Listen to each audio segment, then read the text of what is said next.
Bonjour peuple d'internet, bienvenue dans cette vidéo. Aujourd'hui on va commencer à investiguer sur la Lexus. Il y a plein de problèmes. Le cul qui est défoncé, un étrier qui est bloqué. On va regarder, j'ai une petite fuite d'huile. Il y a besoin de faire une vidange. Il faut poser un manomètre de température d'huile. Parce que comme toute la baie moteur, tout est réchauffé et tout, bah, il faudrait que je fasse attention. Pour l'huile, ne bouge pas. On prend ça. Parce qu'avec la casserole on décolle, avec la motule, t'as compris. Donc on va juste changer l'indice dessus, on va passer en 10-60. Et pourquoi ça alors que c'est pas nécessaire? Et tout simplement parce que, et ben justement, comme je ne sais pas l'huile qu'il y avait dedans, parce que j'ai pas vidangé la voiture depuis que je l'ai achetée, et ben là je pars sur un truc, je vais tester avec le top du top de l'huile. Je veux voir le comportement, tu vois, un peu comment ça se passe. Je regarde et après je descendrai un peu en gamme, je ferai des tests. Mais je commence par aller au mieux et après on descend. Tu vois ce que je veux dire? On pourrait faire l'inverse. Mais bon. D'ailleurs je vais vous donner une petite astuce. Tu sais pas comment on choisit ça et tu vas regarder la revue technique. Et des fois tu te dis ouais tiens faudrait que je change l'indice de viscosité, machin et tout, comment on fait? Alors moi je te donne le meilleur conseil. Tu chopes un pote mécano, tu chopes ton téléphone et tu le harcèles tout le temps, tous les jours. Et à un moment donné, il va te dire ah tu m'emmerdes, il te donne une valeur et hop, voilà. Moi c'est ce que j'ai fait avec Thomas. Bonjour Thomas. Voilà, on va apprécier les squats à Drisha. Ah oui, les squats à Drisha. Oui, Drisha, oui. Ah, il y a beaucoup de gens qui vont nous demander mais vous êtes cons, pourquoi vous montez pas directement sur les rampes? En fait avec le pare-choc ça passe pas et j'ai pas envie de démonter le pare-choc. C'est bon, c'est bon, c'est bon. Tiens, tu te démerdes. Ah bah c'est bon, moi ça je me dis. Putain, ça c'est le moment que j'aime pas. Chaque fois on se fait cum shot. Il a dit, dans les autres vidéos que tu regardes, faut y aller doucement. Ouais bah tiens, ça y est. On voit, on voit. Le bouchon je le laisse dedans. Je t'ai donné un autre chiffon de l'autre côté. Non mais elle est bien là. Tu vois, elle est bien l'huile. Il était prévu de la vidanger à 133. Ouais. On est à 124. Je sais pas. Bah dans tous les 122. cas, avec le compresseur, il fallait faire absolument la vidange. Bah faire absolument la vidange, c'est surtout pour placer la plaque sandwich. Mais ouais, après le... Moi vu que je sais pas ce qu'ils ont mis comme huile, tu peux me tirer la tirette Ah bah attends. J'ai accès là? Non, j'ai pas accès. La tirette d'huile. Ouais.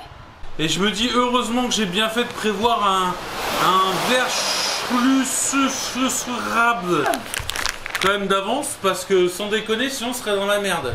Je t'explique pourquoi j'ai besoin d'une Drisha. En fait il faudrait que je te filme le dessous, mais en gros pour te la faire courte, si je remonte ici un peu tu vois, ici il y a le papillon là, tu vois au bout de mon doigt, sois pas bête, là le papillon, et en dessous t'as l'admission. Donne-moi la caméra. Et le filtre est en dessous. Tu veux montrer Drisha? Ouais vas-y. Ils l'ont placé. Est-ce que tu vas voir? Là. Alors, est-ce que je peux mettre mon doigt? Non, je peux pas mettre mon doigt. Mais là, au bout de la vis, là, et ben là-bas, il y a le filtre à huile. Voilà. Serré comme des enculés. Voilà. Donc, faut l'enlever, le truc rond, là. Vous voyez au bout, là-bas? Et ben, c'est là-bas. Peuple du internet, sache qu'on est 2 jours après ce que t'as vu. Où le liquide coulait. Pour poser la plaque sandwich et mettre un filtre, c'est pas compliqué. Sauf là où le filtre est trop long et touche le collecteur d'admission. Sache que il y a 2 techniques. Première, tu te fais chier à trouver un filtre à huile dont la longueur ici d'origine est de 80 mm. Tu vas essayer d'en trouver un de moins de 80 mm. La deuxième technique consiste à massacrer le tour ici à le plier. Alors tu fais comme tu veux, marteau, machin, tu chauffes, tu roules, tu fais comme tu veux, en évitant de péter l'intérieur, parce que sinon bah bien sûr t'as un moteur dans le cul, pour pouvoir visser ton filtre à huile. Je te laisse imaginer quelle technique j'ai trouvé. Alors, t'aimes ça, sucer mes 80 €, hein? T'aimes bien, hein? 80 €. Je sais pas comment je vais me remettre financièrement de l'achat de ce bidon d'huile. Ah ouais, la contenance totale c'est 4 litres 8. Donc t'achètes un bidon de 5, tu fous tout et t'es tranquille. Tu seras un peu au-dessus du max. Puis si t'es comme moi, t'as une fuite d'huile, bah dans un mois c'est réglé. On va la laisser, je vais l'avancer, parce que là elle est de travers. histoire que l'huile descende bien. Et ça devrait le faire, on va démarrer.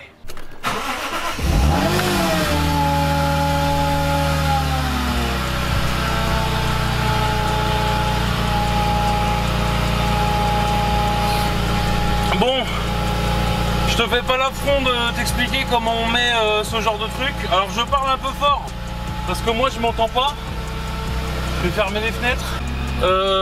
Alors là, je sais pas pourquoi le capteur de batterie il fonctionne pas. Il reste à 8 volts. Or à 8 volts, j'aurais pas pu démarrer.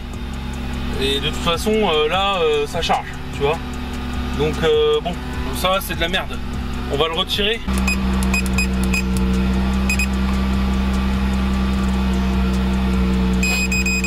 Merde, mode 1 c'est la batterie, normal. T'achètes un manomètre pour le voltage de ta batterie. Ok.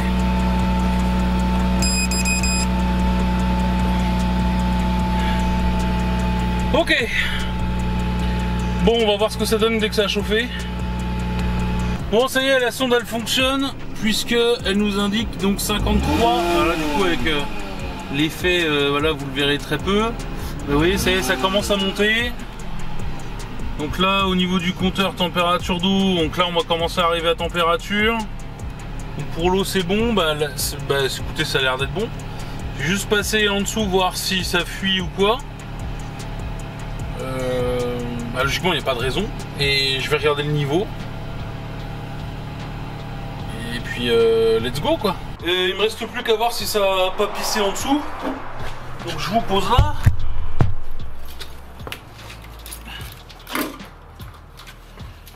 Petit coup de lousse.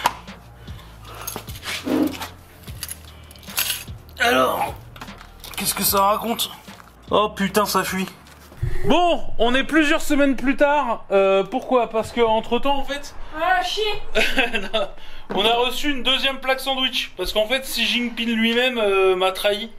Ouais, et la Chine m'a envoyé une plaque sandwich qui est de vraiment tellement de mauvaise facture que même téflonné et tout, ça pissait l'huile. C'était incroyable.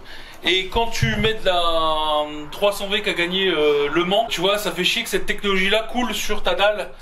Magnifique. Du coup, là on vient de tout faire, on a tout changé complètement la plaque sandwich, tout est flonné. On a remis la même sonde qui a l'air de tenir. Et Shumkels est en train de... Ouais, on a un petit délire en ce moment, je l'appelle Shumkels. Donc là, elle est en train de me faire l'étiquette. T'as vu, le professionnalisme.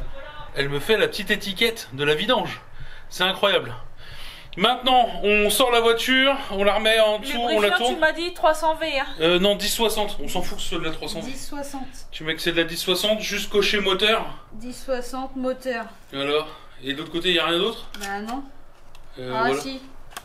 Bon après, voilà. Ça fait les choses bien, gros. C'était le liquide de frein, on s'en boit les couilles. Oui, on s'en fout, ça, ouais. Ce qu'on veut, nous, ça soit là. Exactement. J'ai marqué fait à côté de la date. Super, Shumkels. Merci, Shumkels. Voilà, moi, je vais le buter. Je vais le buter.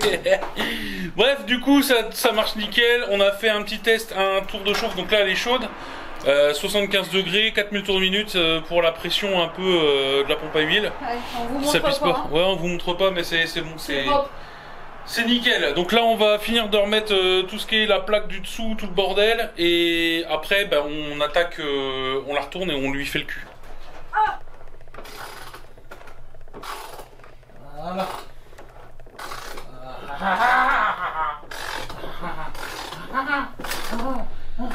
T'es où, Circa?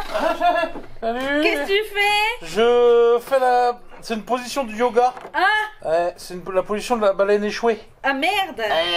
C'est pour ça. Tu nous expliques ce que tu fais? Je démonte mon putain de pare-choc arrière. Ah.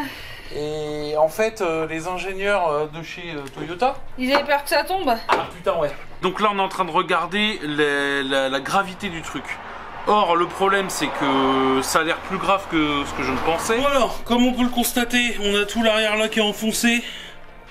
Voilà, alors je ne sais pas comment je vais redresser ça. Je voulais prendre l'autre côté en comparaison, mais j'ai l'impression qu'en fait, elle a déjà tapé là, en fait. Je vous avoue que je suis un peu perdu. Mais je vais essayer de taper depuis l'intérieur, de voir comment je peux faire. Quitte à faire sauter une plaque à l'intérieur cachée par la moquette. Je sais pas. Je vous avoue que là, Donc je me suis lancé là-dedans, donc je vais y aller. Mais je garantis clairement pas le résultat, quoi.